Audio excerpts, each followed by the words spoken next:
जी। महाबली सिंह यहाँ 2 बार सांसद रहे हैं जी। जो जेडीयू से हैं। जी।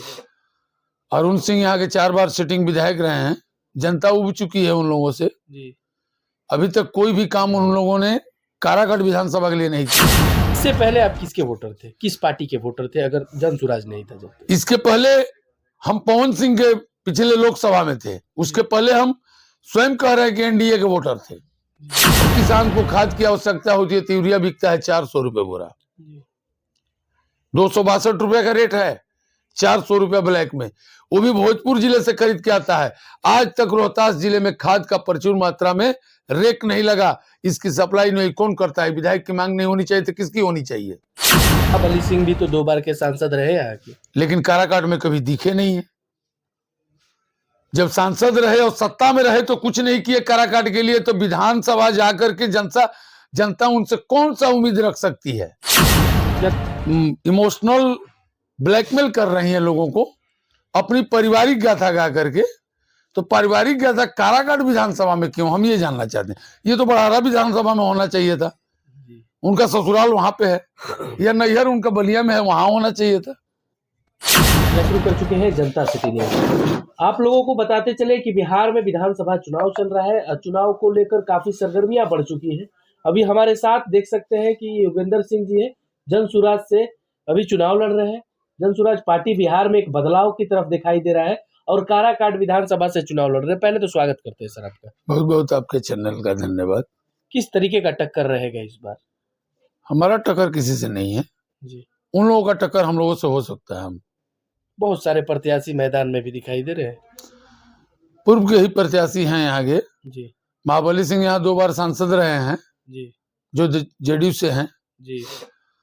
अरुण सिंह यहाँ के 4 बार सिटिंग विधायक रहे हैं। जनता उब चुकी है उन लोगों से। जी। अभी तक कोई भी काम उन लोगों ने काराकाट विधानसभा के लिए नहीं किया है।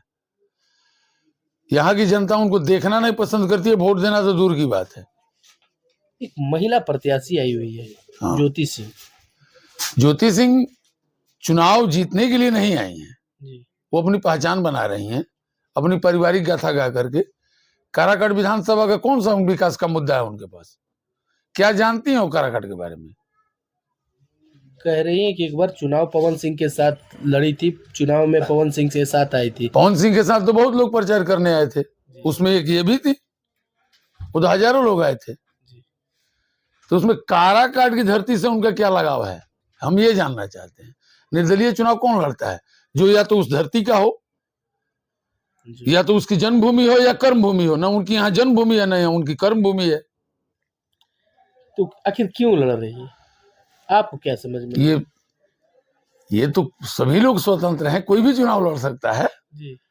आप भी लड़ सकते हैं, ये अपनी मोनोपोली है। बोले तो आपको कि वो अपना इमोशनल ब्लैकमेल कर रही हैं लोगों को अपनी पारिवारिक गाथा गा करके।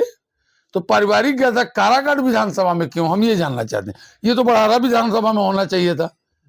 उनका ससुराल वहां पे है या नैहर उनका बलिया में है, वहां होना चाहिए था। या कोई लड़वा रहा है क्या, ऐसा लग रहा है? देखिए, जो भी लोग आपको लगता होगा बिना कोई सपोर्ट किए, तो ऐसा है नहीं। तो जो भी सपोर्ट कर रहे हैं वो अपना सोच समझ के कर रहे हैं। वो हरास करने के लिए केवल कर रहे हैं, चुनाव जीतने के लिए थोड़ी कर रहे हैं। तो इस बार जो जनसुराज का मुद्दा है, क्या विशेष मुद्दा क्या है आप लोगों का? किस मुद्दे पर चुनाव? ये पूरे बिहार नहीं, पूरे भारत वर्ष के लोग जानते हैं कि हम लोगों के जनसुराज के सूत्रधार श्री प्रशांत किशोर जी का जो मुद्दा है, ये बिहार के किसी पार्टी और किसी दल में ये मुद्दा नहीं है। विकास की भावना लेकर के जो आए हैं, विकास का रास्ता लेकर के जो इस चुनाव में आए हैं, सभी दल उसका अनुकरण करने का काम कर रहा है। उनके पास मुद्दा कोई नहीं है, क्योंकि 20 वर्ष से एनडीए की सरकार लगातार चलती आ रही है। 15 साल उसके पहले महागठबंधन की सरकार थी। उन्होंने क्या किया है? सड़क बिजली के अलावा उन्होंने किया क्या है? न शिक्षा में किसी भी प्रकार का विकास है।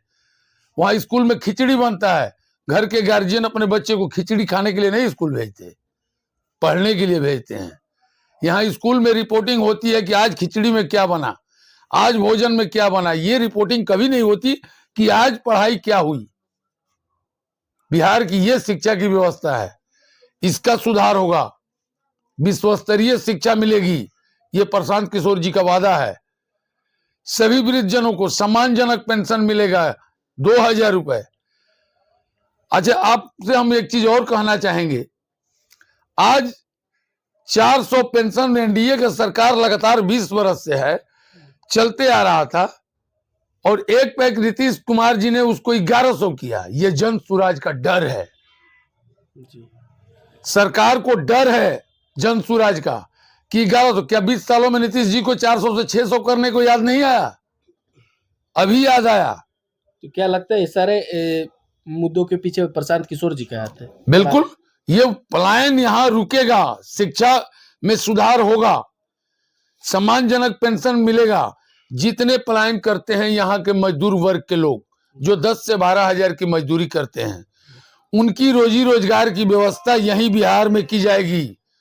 बिहार से बाहर नहीं जाना होगा उनको।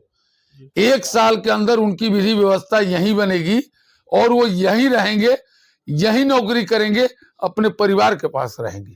अच्छा, ये बताइए मुखिया जी, एक सवाल है, इससे पहले आप किसके वोटर थे, किस पार्टी के वोटर थे, अगर जन सुराज नहीं था जब? इसके पहले हम पवन सिंह के पिछले लोकसभा में थे, उसके पहले हम स्वयं कह रहे हैं कि एनडीए के वोटर थे।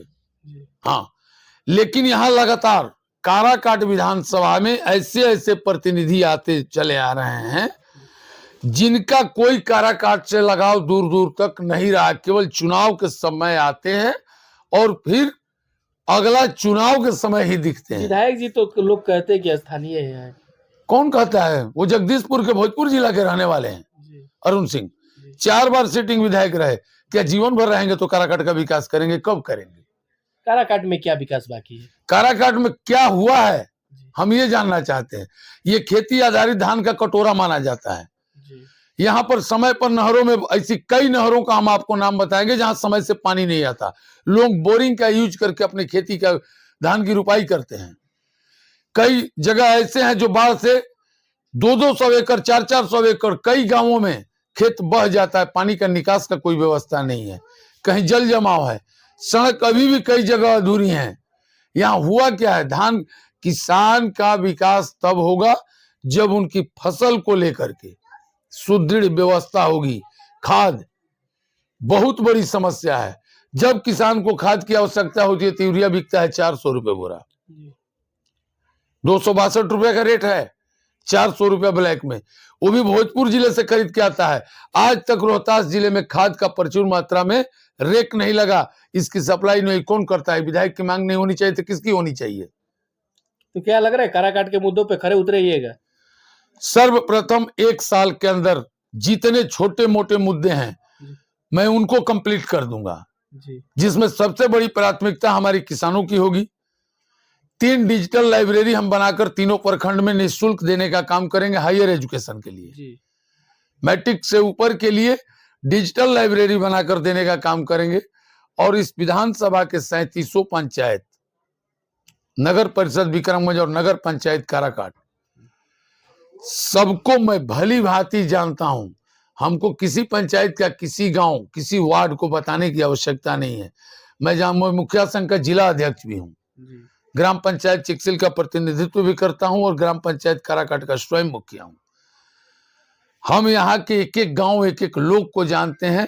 हम प्रत्येक मुद्दे को, छोटी समस्या से लेकर बड़ी समस्या को जानते हैं। हम पंचायतों में बैठकर उनसे राय लेकर के और समस्या का निदान करेंगे। महाबली सिंह भी तो 2 बार के सांसद रहे यहाँ के, लेकिन काराकाट में कभी दिखे नहीं है। जब सांसद रहे और सत्ता में रहे तो कुछ नहीं किए काराकाट के लिए, तो विधानसभा जाकर के जनता उनसे कौन सा उम्मीद रख सकती है? जनता तो इस बार कह रही है ऊपर देखकर वोट करना है। जनता ऊपर देख करके वोट करेंगे। हम कहते हैं कि मेरा जब घर का नेता जो है वो सही नहीं है तो ऊपर का शीर्ष नेतृत्व आकर के मेरे काराकाट में काम करेगा कि मेरा नेता काम करेगा? लोग ये भी कह रहे हैं कि 5 साल के बाद जनसुराज को मौका दिया जाएगा। 5 साल के बाद क्यों? जनसुराज का मौका अभी आ रहा। बिहार बदलाव का मन बना चुका है और काराकाट विधानसभा के लोग पूर्ण रूप से मन बना चुके हैं। इस बार बदलाव होकर रहेगा, इसमें कहीं से भी कोई गुंजाइश नहीं है। 2 बार के मुखिया रह चुके हैं जी। दो जगह से मुखिया है। जी, जब हमने पता किया तो लोगों ने बताया कि 2 जगह से मुखिया है। ये मेरा सौभाग्य है, जनता सम्मान करती है, जी। हम इसके ऋणी हैं। और भगवान रूपी यहाँ के जो जनता है, पूरे कारागार विधानसभा का हम सबको नमन करते हैं। जी। वही हमारे लिए भगवान हैं। तब मुखिया से डायरेक्ट विधायक, ये हमने नहीं तय किया। हमारे जितने मित्र हैं, साथी हैं, जितने दोस्त हैं, हमारे जितने हितैषी हैं, गार्जियन, उन्होंने हमारे मनोबल को ऊंचा किया, तब हमने दावेदारी रखी और जन सुराज के प्रशांत किशोर जी ने हमें ये सौभाग्य प्राप्त किया। अच्छा मुखिया जी, ये बताइए कि जाते जाते जनता से क्या अपील करना चाहेंगे? चुनाव का आज पूरे काराकाट विधानसभा की जनता से करबद्ध प्रार्थना है, अपने भाई अपने बेटे को एक बार मौका दें। विकास की गति इतनी तीव्र होगी कि पिछले 35 साल के राज में जो भी विकास हुआ है वो 5 साल में आप भूल जाएंगे कि पहले भी कोई विधायक यहाँ थे। तो अभी हमारे साथ देख सकते थे कि योगेंद्र सिंह मुखिया जी हैं और अभी जन सुराज पार्टी से चुनाव लड़ रहे हैं विधानसभा के काराकाट से। और इस काराकाट का चुनाव काफी टक्कर का होने वाला है, क्योंकि एक जगह पावर स्टार पवन सिंह की पत्नी भी दिखाई दे रही है, तो दूसरी तरफ वही यहाँ के 2 बार के सांसद रह चुके महाबली सिंह है और माले से भी एक यहाँ पे कैंडिडेट है। 3 कैंडिडेटों में लड़ाई है और यहाँ पे एक तरफा अगर कोई दिखाई दे रहा है तो वहां पे जन सुराज के प्रत्याशी अभी हमारे साथ योगेंद्र सिंह भी है और काफी तेज गति से गांव ग्रामीणों का जिस तरीके से विकास किया है मुखिया रहते हुए, इसी तरह करें कि अगर हम आ जाते हैं काराकाट के, अगर जनता अगर इनको अगर एक बार विधायक बनाती है, अगर विधायक बनाने का मौका देती है, तो उसी तरीके से काराकाट का विकास किया जाएगा। अब काराकाट के हाथ के में है, जनता के हाथ में है, इस बार इस काराकाट की जनता किसे अपना विधायक चुनना चाहती है। फिलहाल आपको ये वीडियो कैसा लगा कमेंट बॉक्स में अपना प्रतिक्रिया दीजिएगा। और मुखिया जी के बारे में क्या आप लोगों का राय है, इस बार मुखिया के बाद अब इनको विधायक बनाना चाहते हैं तो कमेंट बॉक्स में अपना प्रतिक्रिया बताइए और अपना सलाह दीजिए। धन्यवाद।